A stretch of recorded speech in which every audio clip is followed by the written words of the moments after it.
We're going to have a chance for you to ask questions, and I hope that some of you have been emailing them. And I'm going to turn to Matthew Cravel, the mouth from the dark, who will speak forth what questions might be coming from you.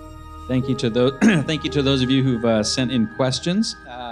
For the Muslims on the panel, what do you expect from a Christian who really wants to show his or her love for Muslims?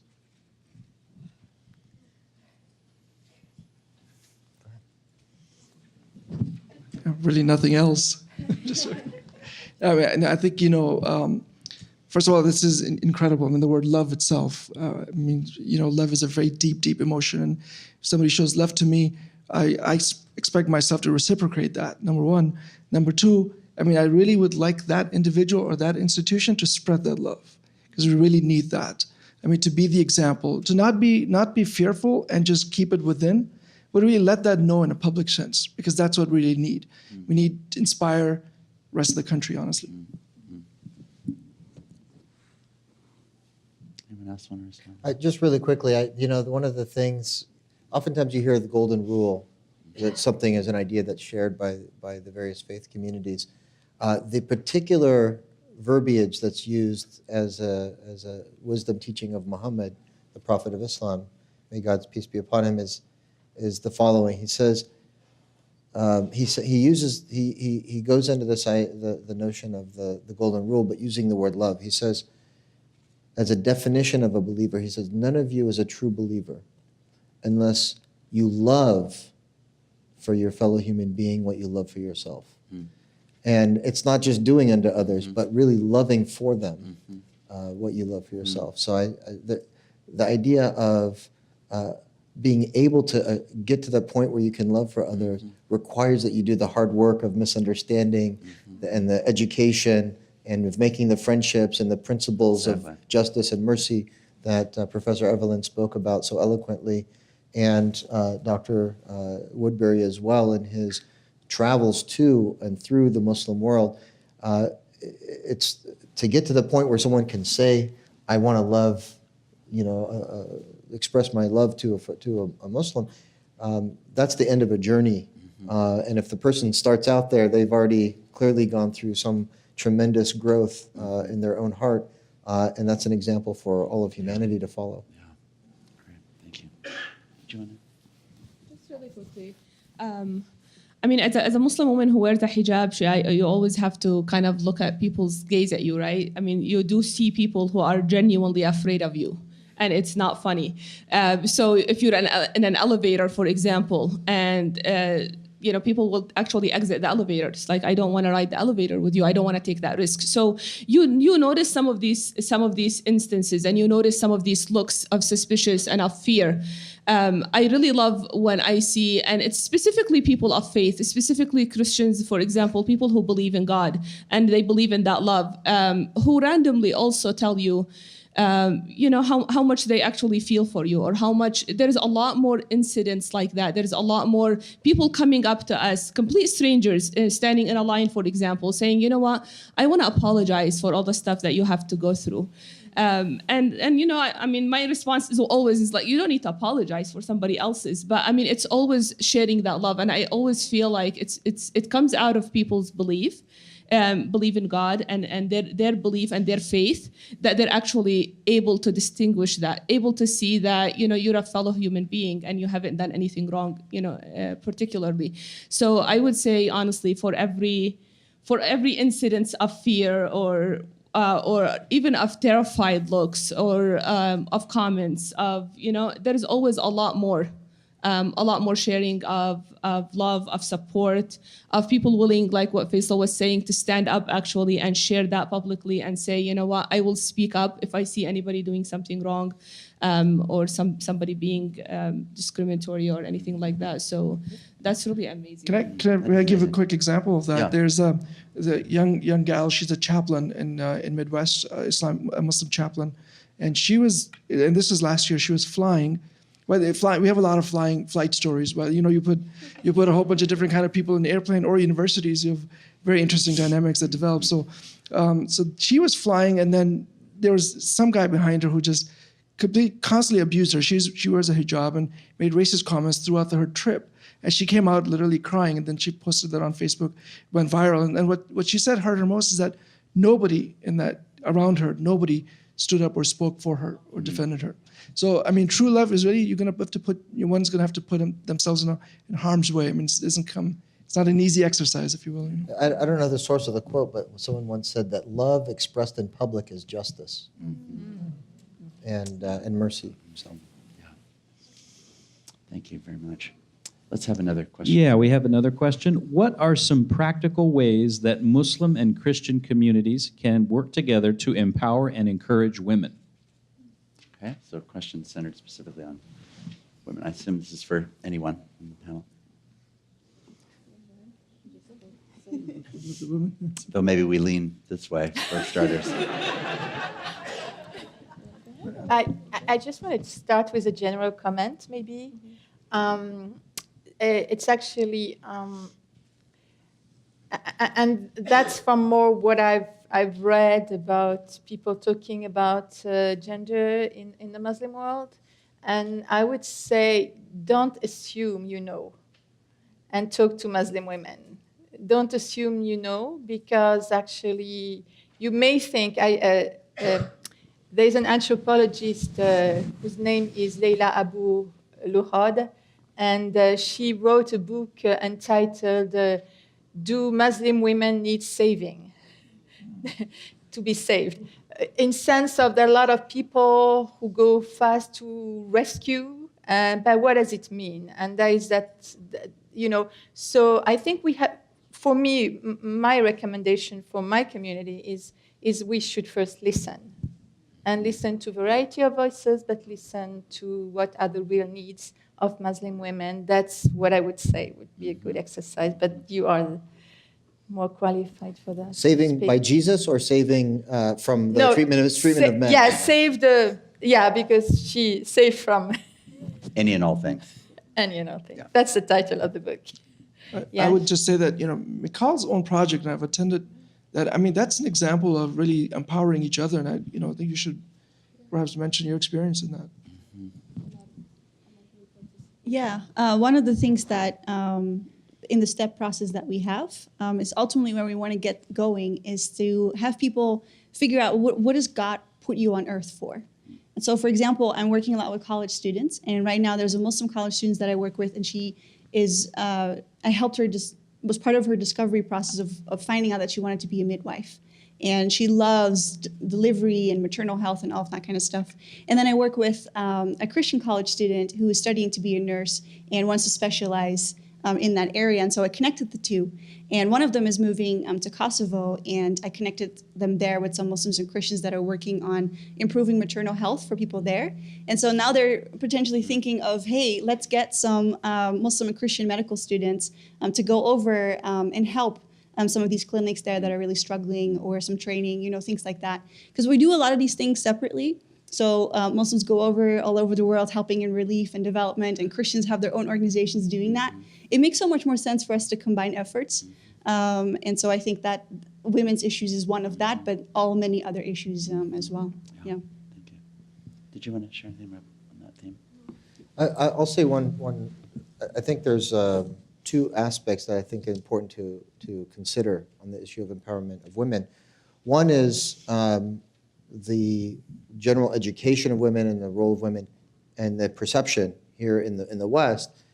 Pew did a study, and it showed that in that study, Muslim women were the most educated class of demographically speaking, within the United States, second only to Jewish women. Mm. So Jewish women were the most educated. Second were Muslim women in the United States, as a proportion of the demographic of Muslims in the United States.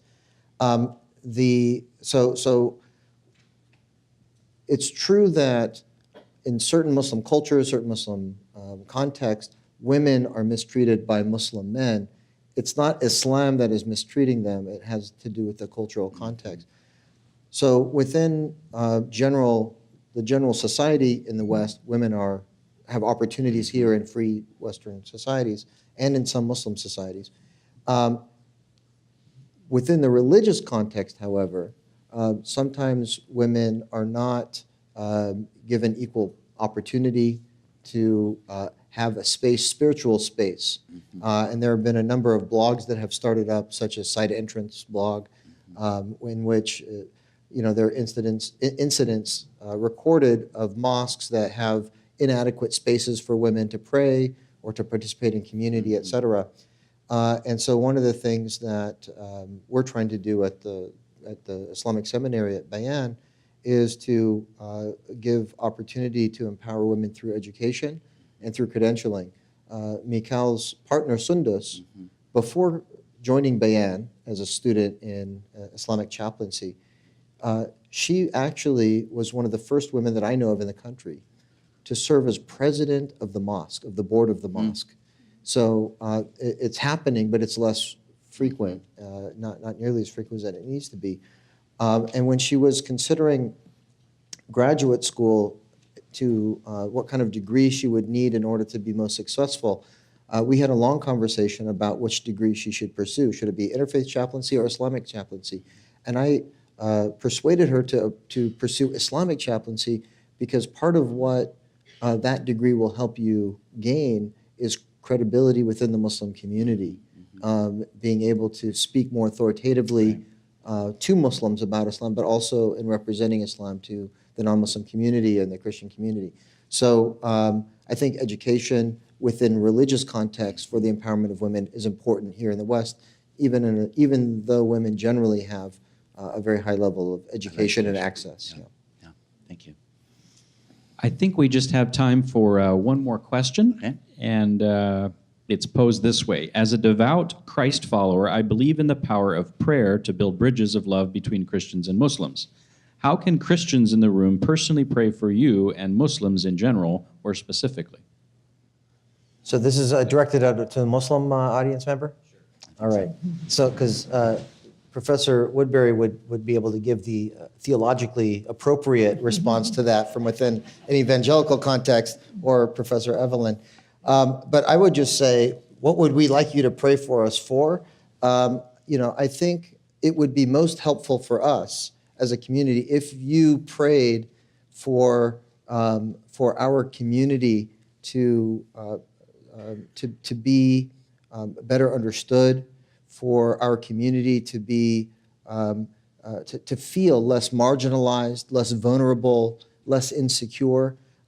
For us who are older, it's not a problem. And growing up with a name like Jihad, you learn to have thick skin. But but for younger kids, it's a much more difficult time. And you see in the classrooms that you visit, it's very challenging for young people in their formation of their identity and their religious identity, in particular as Muslims, for that to be done in a way that allows them as Muslims to grow a loving heart. Because when you feel, whether it's isolated or marginalized, it's hard to not have a young kid respond with an equal and opposite reactionary animosity. And so I don't know if that's a good enough answer, but to pray for our community to feel embraced and to feel the love of the faith communities that surround us and by society in general here in the West, and then at the global, world peace. So.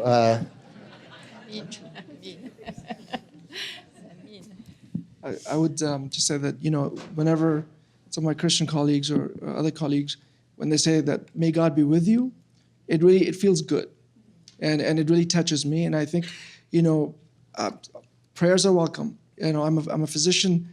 I believe that prayers have healing power. We have scientific, clinical proof of some of that. But prayers of our kids' well-being, safety of people around us, they're welcome and should be really exchanged more frequently than they really are. I just have, more recently I was involved in this campaign to raise funds for San Bernardino shooting victims. My nonprofit has projects in that area. We have a program that went viral, was very successful, raised over $200,000. And when that campaign was on, And I was really busy. I mean, I was on call at the hospitals. I had a lot of stroke emergencies coming in. I was just running between hospital rooms to hospital rooms, trying to manage and coordinate the campaign on my device, and I was really stressed out. And one of the things I was really having a hard time figuring out is what the county is going to do. I was having a very difficult time getting hold of county officials. So I called this gentleman who I had gotten to know. He's an evangelical pastor in the community, and he said, I said, I need your help. It turned out that he was a pastor to a bunch of public officials in the area, so it became really easy. He got me connected to them. But the last thing he said to me, he said, I'm here to do God's work. I believe in you.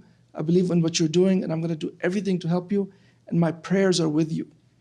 And till this day, I email him and I ask him, can you please keep me in your prayers? Which is something we say amongst Muslims. I never really use that expression with other, in an ecumenical sense. But now I make a point to do that because I feel like asking him to do that. And that makes me feel very comfortable. Thank you very much. Jesus is very highly thought of in Islam and is mentioned frequently throughout the Quran. And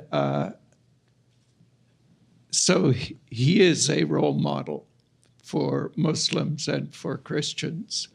I certainly, if I'm understanding the question correctly, I think we all should be praying that we will become more Christ-like.